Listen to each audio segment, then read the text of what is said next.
நேற்று நான் பேசும்போது சில அமைச்சர்கள் குறுக்கிட்டு பேசினாங்க, அதற்கு நீங்க அனுமதி கொடுத்தீங்க. அதே மாதிரி இன்னைக்கு முதலமைச்சர் பேசும்போது சில வார்த்தைகள், தவறான வார்த்தைகள் பேசுறாரு. அவர் பார்ட்டி ஃபண்ட் அப்படின்னு சொல்லியிருக்கிறாரு. அவரு அமைச்சர் அந்த பார்ட்டி ஃபண்ட் எந்த பார்ட்டின்னு கூட சொல்ல தைரியம் இருந்தா சொல்லுங்க, நாங்க அதெல்லாம் பேஸ் பண்ண தயாரா இருக்கோம். எதையும் ஆதாரத்தோடு எதையும் பேசுங்க. நீங்க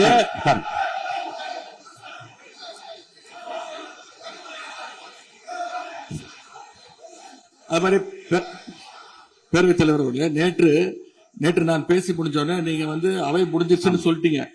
நாங்கெல்லாம் வீட்டுக்கு போயிட்டோம். வீட்டுக்கு போய் டிவி போட்டு பார்த்தா அங்க இன்னொரு அமைச்சர் இன்னும் பதில் சொல்லிட்டே இருந்திருக்கிறாரு.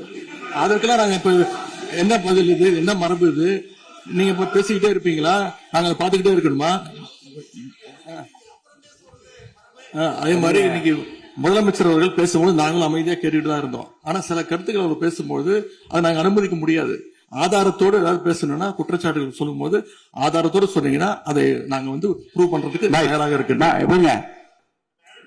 மாண்புமிகு உறுப்பினர் அவர்கள் இருங்க.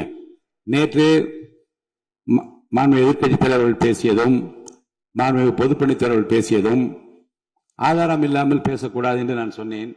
ஆய்வு செய்து நீக்கப்பட வேண்டியது நீக்கும் என்று சொன்னேன். இப்போது மாண்புமிகு முதல்வர் அவர்கள் பேசி முடிக்கட்டும். நீங்கள் கூறிய கருத்துப்படி அதில் ஆதாரங்கள் இல்லாத குறிப்பாக இருந்தால் அதை நீக்குவதற்குரிய உரிமை எனக்கு இருக்கிறது. ஆய்வு செய்து நான் நடவடிக்கை எடுப்பேன். இப்போது மாண்புமிகு முதலமைச்சர் அவர்கள் பேசலாம்.